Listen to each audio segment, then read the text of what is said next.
Hello and welcome back to Happy Time, Happy Money podcast. And today we have Lorra Brown. And Lorra is obsessed with helping small business owners achieve the success they desire.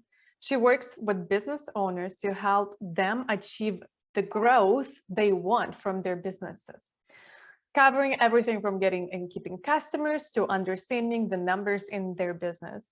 She has a wide range of accounting and tax experience, enabling her to provide relevant and timely advice and assistance to business owners. Hi, and welcome, Lorra.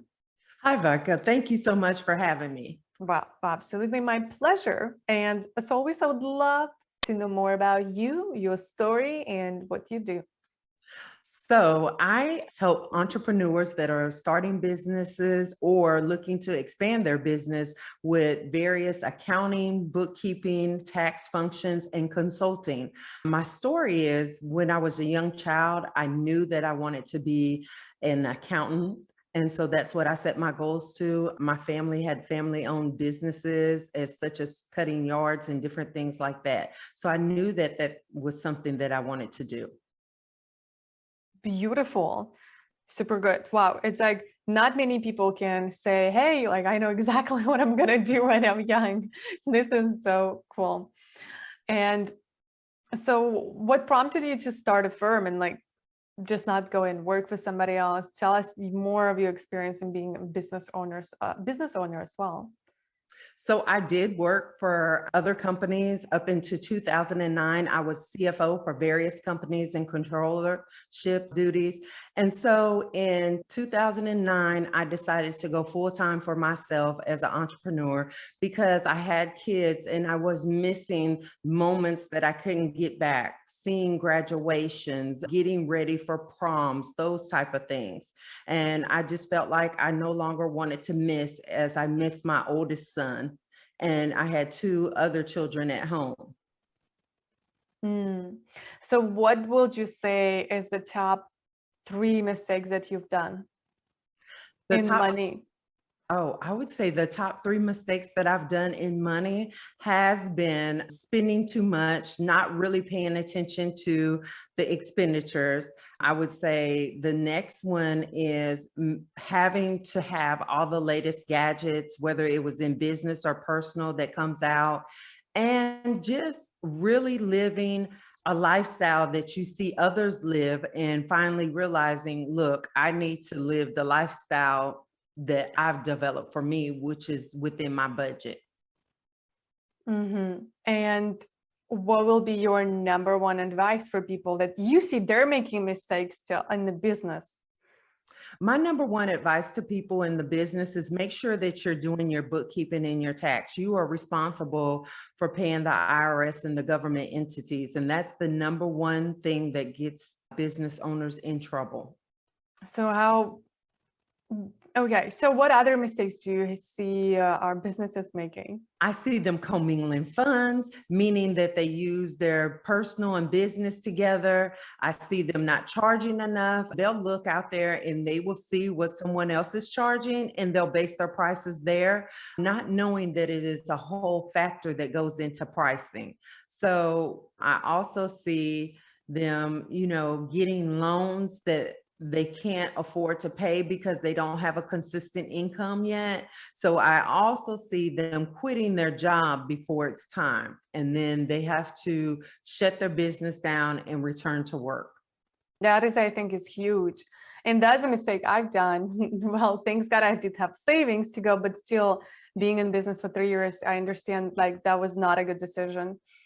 It's definitely you want to support yourself while you're building business until it's like profitable and stable. And what will be your like number one like super fascinating thing that people don't know about your job? I think what people don't know about my job is that I'm just not really a bean counter. I just don't sit there and look at the tax laws, but I am a consultant to Fortune 500 companies as well. And I'm a tech girl. So I do software implementations as well. I have a lot of certifications behind my name. So yes, that's So one what thing. is a tech girl? So what do you implement, like QuickBooks and automation for companies, or what is it? Yeah, so I do QuickBooks, but that's one of the lower end packages. But I actually, for corporate America, bring in Oracle, JD Edwards, Oracle Cloud. I do Blackline, which is a reconciliation software, SAP. I work on some of the top accounting systems of implementing. I'm called IT functional. So I perform some IT, but I'm functional on testing and making sure that everything comes over to the trial balance, general ledger, and the chart of accounts, and that everything looks good before we start training others to use the system.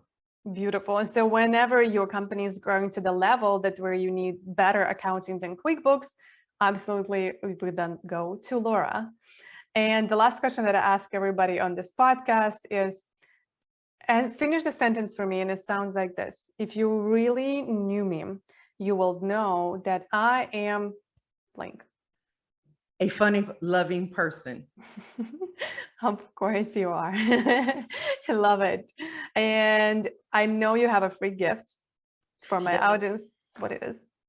So they can go out to my website. And we will link everything in the show notes so if for those who are driving, I don't want to distract you guys. So what do you have for our audience? So I have a freebie of the advantages and the disadvantages of business entities, and it'll tell you what business you should pick and which one you shouldn't. So it'll give you a lot of information on starting your foundation correctly. Beautiful. So yeah, if you're just starting out, that's definitely a helpful information if you don't want to pay lots of money for people to tell you what to do. And again, if you're watching or listening to this episode, just scroll down in description and you can find all contact information and connect with Lorra, and also grab her amazing freebie there. Just click on the link and there's going to be a whole bunch of resources about this episode. And if you, again, watching or listening, I would love for you to leave a review, give us a 5-star rating if you love it, or any feedback. I appreciate it and welcome. Send it to Lorra, out to me. And thank you, Lorra, for coming over. And thank you, everybody, for watching or listening. And I'll see you tomorrow. Bye. Thank you. Bye. Thank you.